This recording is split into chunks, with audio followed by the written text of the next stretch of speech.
নমস্কাৰ বন্ধুসকল, মই হিৰেন। আজি আমি জানিম এই 2025 বৰ্ষৰ এই মাহটোত আপোনালোকৰ সম্পূৰ্ণ ৰাশিফলৰ বৰ্ণন। এই মাহটোত মীন ৰাশিৰ ব্যক্তিসকলে কেনেধৰণৰ ফলাফল লাভ কৰিব। প্ৰথমে মোৰ চেনেলটো আপোনালোকে ছাবস্ক্ৰাইব কৰি ল'ব, যাতে মোৰ পিছৰ ভিডিঅ'বিলাক আপোনালোকে সহজে লাভ কৰিব পাৰে। লগতে মোৰ ভিডিঅ' যদি ভাল লাগে তেন্তে লাইক আৰু শ্বেয়াৰ কৰিব, কমেণ্ট কৰি আপোনালোকৰ মনোভাৱ প্ৰকাশ কৰিব। এতিয়া আহোঁ মূল বিষয়লৈ। আজি আমি জানিম এই 2025 বৰ্ষৰ এই মাহটোত সম্পূৰ্ণ ৰাশিফলৰ বৰ্ণন। আমাৰ সকলোৰে মনত এটা কৌতূহল আছে যে আগন্তুক মাহটো আমাৰ বাবে কেনেকুৱা হ'ব। বহু ধৰণৰ প্ৰশ্ন আমাৰ মনত উদয় হয়, যেনে ব্যৱসায় বা চাকৰিৰ ক্ষেত্ৰত অগ্ৰগতি হ'বনে নহয়, বা কিবা নতুন প্ৰত্যাহ্বানৰ সন্মুখীন হ'বলগীয়া হ'ব নেকি, এনেধৰণৰ বহুতো প্ৰশ্ন। সেয়েহে আপোনালোকক এই ভিডিঅ'টোৰ জৰিয়তে ৰাশি আৰু ৰাশিফলৰ ওপৰত ভিত্তি কৰি ৰাশিফলৰ ওপৰত বিভিন্ন গ্ৰহ আৰু নক্ষত্ৰমণ্ডলৰ প্ৰভাৱ আৰু গতিবিধিৰ বিষয়ে অধ্যয়ন কৰিছোঁ। এই কথা মনত ৰাখি আমি আপোনালোকক এই 2025 বৰ্ষৰ এই মাহটোত ৰাশিফলৰ মতে সঠিক মূল্যায়ন কৰিছোঁ, যাতে আপোনালোকে সেই অনুসৰি প্ৰস্তুতি চলাব পাৰে। আপোনালোকে এই ভিডিঅ'ত আপোনালোকৰ পৰিয়াল, আৰ্থিক, কেৰিয়াৰ, শিক্ষা, প্ৰেম আৰু স্বাস্থ্যৰ লগতে আৰু বিভিন্ন তথ্য আপোনালোকে এই ভিডিঅ'ত লাভ কৰিব। ইয়াৰ দ্বাৰা আপুনি জানিব পাৰিব যে আপোনাৰ ৰাশিফলৰ অনুসৰি কি কি প্ৰস্তুতি চলাব লাগিব। গতিকে আপোনাৰ ৰাশিফল অনুসৰি প্ৰস্তুতি চলাওক। অৱশ্যে আপোনালোকক এইটো জনা উচিত যে এই ভিডিঅ'টোত দিয়া যি তথ্য, এই তথ্য কোনো ব্যক্তি হিচাপে নহয়, ৰাশিফলৰ ওপৰত হোৱা যি প্ৰভাৱ, সেই প্ৰভাৱৰ বিবেচনা অনুসৰিহে এই ভিডিঅ'ত উল্লেখ কৰা হৈছে এই সকলোবোৰ তথ্য।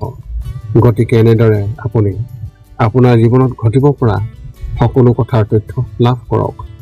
গতিকে কোনো পলম নকৰাকৈ এতিয়া আমি এই 2025 বৰ্ষৰ এই মাহটোত যি ৰাশিফলৰ বৰ্ণন, সেই ৰাশিফলৰ বৰ্ণন আপোনালোকক আগবঢ়াবলৈ আগবাঢ়িছোঁ। সৰ্বপ্ৰথম পাৰিবাৰিক জীৱনৰ ক্ষেত্ৰত এনেধৰণৰ। এই মাহত শনিদেৱৰ দৃষ্টি আপোনাৰ পৰিয়াললৈ গধুৰ হৈ পৰিছে, যাৰ বাবে কাজিয়াৰ সম্ভাৱনা আছে। আপুনি কোৱা কথা এটাই কাৰোবাক ইমানেই আঘাত দিব পাৰে যে ঘৰত কাজিয়া হ'ব পাৰে। আপোনাৰ পিতৃ মাতৃও আপোনাৰ ওপৰত খং কৰি থকা যেন লাগিব আৰু আপোনাৰ সন্মানো কমি যাব। এই সকলোবোৰৰ পৰা হাত সাৰিবলৈ শনিদেৱক সন্তুষ্ট কৰাৰ ব্যৱস্থা কৰক। প্ৰতি শনিবাৰে মন্দিৰলৈ গৈ তেওঁক কলা তিল, সৰিয়হৰ তেল দান কৰি ভোকাতুৰ এজনক খুৱাই দিব। ইয়াৰ ফলত পৰিস্থিতি উন্নত হ'ব। ব্যৱসায় আৰু চাকৰিৰ ক্ষেত্ৰত এনেধৰণৰ। এই মাহটো আৰ্থিক অৱস্থাৰ ক্ষেত্ৰতো ভাল নহয়। টকা নাটনি হ'ব পাৰে আৰু কাৰোবাৰ পৰা ধাৰলৈ ল'বলগীয়া হ'ব পাৰে।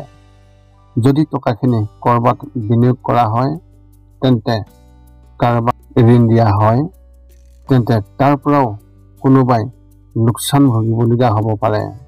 অৱশ্যে ব্যৱসায়ত কিছু লাভ সম্ভৱ আছে।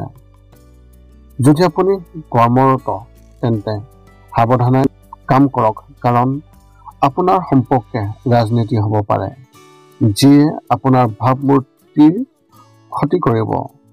সকলোৰে লগত পাৰস্পৰিক সম্প্ৰীতি বজাই ৰাখক। কাৰ্যালয়ৰ ৰাজনীতিৰ পৰা যিমান পাৰি আঁতৰি থাকিবলৈ চেষ্টা কৰক। শিক্ষা আৰু কেৰিয়াৰ ক্ষেত্ৰত এনেধৰণৰ। উচ্চ শিক্ষা গ্ৰহণ কৰা ছাত্ৰ ছাত্ৰীসকলে নিজৰ বাবে চাকৰি বিচাৰিব যদিও সোনকালে লাভ কৰিব নোৱাৰিব। যদিও কিছুমান ভাল অফাৰ আপোনাৰ বাটত আহিব, কিন্তু সেইবোৰ আপোনাৰ পচন্দৰ নহ'ব। এনে পৰিস্থিতিত খৰখেদাকৈ কোনো সিদ্ধান্ত গ্ৰহণ নকৰিব আৰু ভৱিষ্যতৰ কথা ভালদৰে চিন্তা কৰিহে কোনো সিদ্ধান্ত লওক। যদি কলেজত কাৰোবাৰ লগত বিবাদ হৈছে, তেন্তে তেওঁলোকে আপোনাৰ ভাৱমূৰ্তিৰ ক্ষতি কৰিবলৈ চেষ্টা কৰিব। এনে পৰিস্থিতিত আগতীয়াকৈ সজাগ হৈ কাৰো বিষয়ে বেয়া কথা কোৱাৰ পৰা বিৰত থাকিব। প্ৰেমৰ ক্ষেত্ৰত এনেধৰণৰ এই মাহটো আপোনাৰ প্ৰেমৰ সম্পৰ্কৰ বাবে ভাল হ'ব। যদি আপুনি বিবাহিত তেন্তে আপোনাৰ সংগীৰ পৰা সম্পূৰ্ণ সমৰ্থন লাভ কৰিব। তেওঁলোকে আপোনাক প্ৰতিটো কামতে সহায় কৰিব, যাৰ বাবে দুয়োৰে মাজত পাৰস্পৰিক প্ৰেম বৃদ্ধি পাব। সম্পৰ্কত উচ্চতা থাকিব। যদি আপুনি কাৰোবাক ভাল পায় আৰু কিছুদিনৰ পৰা এই কথা ক'বলৈ চেষ্টা কৰি আছে, তেন্তে এই মাহটো তাৰ বাবে একেবাৰেই উপযুক্ত। সেয়েহে বেছি চিন্তা নকৰাকৈ মনৰ কথাবোৰ অন্তৰেৰে কওক। আপুনি ইতিবাচক ফলাফল পাব। স্বাস্থ্যৰ ক্ষেত্ৰত এনেধৰণৰ মাহৰ আৰম্ভণিতে চকুৰ লগত জড়িত কোনো সমস্যাই আপোনাক আমনি কৰিব পাৰে, কিন্তু লাহে লাহে ভাল হ'ব। এই মাহটো আপোনাৰ বাবে স্বাস্থ্যৰ ক্ষেত্ৰত স্বাভাৱিক হ'ব আৰু ইয়াত কোনো ডাঙৰ সমস্যা নহ'ব। কিন্তু টোপনিৰ অভাৱত মানসিক উত্তেজনা থাকিব আৰু ভাগৰ লাগি থাকিব। এই মাহত এই সমস্যাৰ পৰা হাত সাৰিবলৈ যদি আপুনি শুই উঠাৰ আগতে কিছু সময় ধ্যান কৰাৰ অভ্যাস গঢ়ি তোলে, তেন্তে আপুনি ভাল ফলাফল পাব। গতিকে শুই উঠাৰ আগতে কোনোবা সময়ত কমেও 15 পৰা 20 মিনিট সময় শান্ত মনেৰে ধ্যান কৰাৰ অভ্যাস গঢ়ি তোলক। আপোনাৰ এই মাহত শুভ সংখ্যা হিচাপে 4 আৰু শুভ ৰং হিচাপে আপুনি এই মাহত আকাশী ৰং ব্যৱহাৰ কৰিব পাৰে। মীন ৰাশি ব্যক্তিসকলৰ বাবে এক বিশেষ তথ্য। যদি আপুনি সোনকালে খং কৰে বা খিংখিঙীয়া স্বভাৱৰ হয়, তেন্তে এই মাহত ইয়াত কিছু পৰিৱৰ্তন আনিব, কাৰণ আপোনাৰ এই স্বভাৱৰ বাবে সম্পৰ্কত দূৰত্ব থাকিব আৰু আপোনাৰ কামতো বিশেষভাৱে প্ৰভাৱ পৰিব। এতিয়া আপুনি সকলো তথ্য লাভ কৰাৰ পিছত এই 5টা কাম কৰিবলৈ আপুনি যিমান পাৰে চেষ্টা কৰক। সৰ্বপ্ৰথমটো হৈছে আপুনি আপোনাৰ শৰীৰটো সুস্থ কৰি ৰাখিবলৈ দৈনিক যোগাসন কৰক, য'ত মূলতঃ 10 মিনিটৰ বাবে ওমকাৰ মন্ত্ৰ, 10 মিনিটৰ বাবে কপালভাতি আৰু 10 মিনিটৰ বাবে অনুলোম বিলোম। ইয়াৰ লগে লগে আপোনাৰ শাৰীৰিক আৰু মানসিক স্বাস্থ্য একেবাৰে নিখুঁত হৈ থাকিব। 2 নম্বৰটো হৈছে ৰাতি শোৱাৰ আগতে নিস্তব্ধ আৰু নিৰ্জন ঠাইত 10 পৰা 20 মিনিট ধ্যান কৰিব লাগে। ইয়াৰ দ্বাৰা 2টা উপকাৰ পোৱা যায়। এটা হ'ল আপুনি ভাল টোপনি পাব আৰু দ্বিতীয়টো হৈছে পিছদিনা আপুনি সতেজ অনুভৱ কৰিব। ধ্যান কৰি থাকোঁতে মধ্যমীয়া শব্দৰ শান্ত সংগীতো আপুনি শুনিব পাৰে।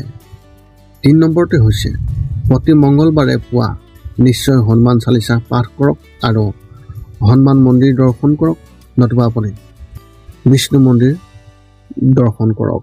ইয়াৰ দ্বাৰা আপোনাৰ আৰু আপোনাৰ পৰিয়ালৰ যিকোনো সদস্যৰ সংকট দূৰ হ'ব আৰু সদায় সুখ আৰু শান্তি থাকিব।